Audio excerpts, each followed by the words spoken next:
Talent था लेकिन PCB ने जाया किया। आपको एक नाम नहीं कई नाम बताएंगे। हम नाम शुरू करते हैं हारिस सोहेल से। शायद आप लोगों को नहीं याद, लेकिन आईसीसी इवेंट्स के अंदर जो बंदा अंडर प्रेशर वो इनिंग खेलता था वो और कोई नहीं खेलता था।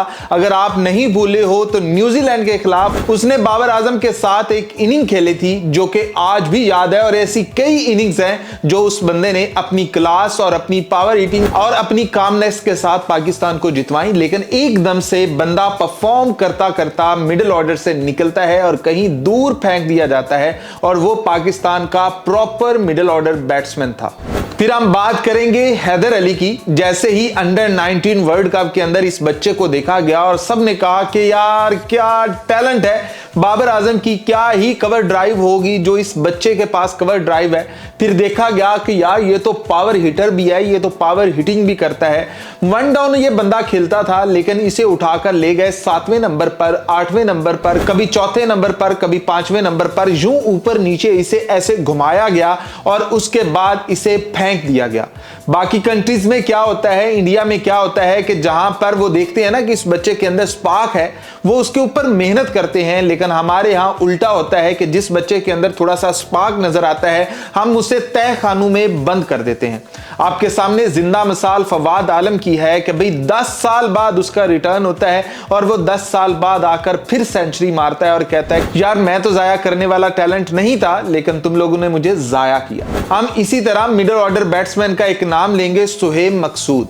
पाकिस्तान के पास ये भी टैलेंट था, ये भी लड़का था, ये भी पावर हिटर था। हमने उसे भी ठीक करना था लेकिन हम उसे भी जाया कर देते हैं। हम बात करेंगे शर्जील खान की।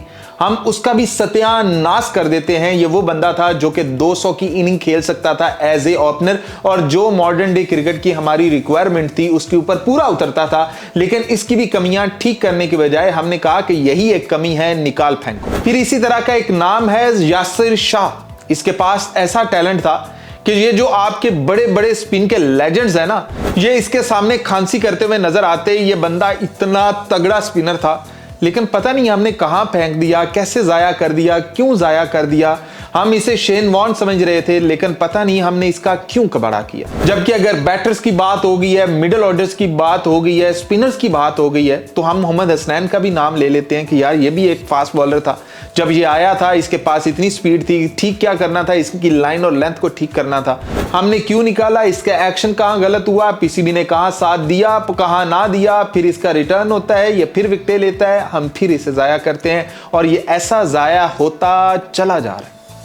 तो ये है पाकिस्तान की बदकिस्मती कि इसके पास टैलेंट आता रहा है लेकिन जाया होता रहा है। इसके टैलेंट को जानबूझकर जाया किया गया है और दुश्मनी निकाली गई है कि कोई बंदा आगे ना आए। जो टैलेंट अभी तो आपके सामने ये 8-9 नाम लिए हैं, ऐसे 20-25 नाम लिए जा सकते हैं। उसमें एक नाम मोहम्मद आमिर का भी हो सकता है कि कुछ मोहम्मद आमिर ने अपने साथ किया, कुछ मोहम्मद आमिर के साथ पीसीबी ने किया। ऐसे बहुत सारे नाम आपके सामने आ सकते हैं कि जहां पर उमर अकमल आ सकता है, बहुत सारे नाम, लेकिन हमने जाया किया। क्या कहते हैं आप लोग, इन सब नामों में से कौन सा नाम सबसे बड़ा है जिसे जाया किया गया? और अगर वो पाकिस्तान के पास होता तो पाकिस्तान की क्रिकेट की बेहतरी के लिए वो बहुत अच्छा होता।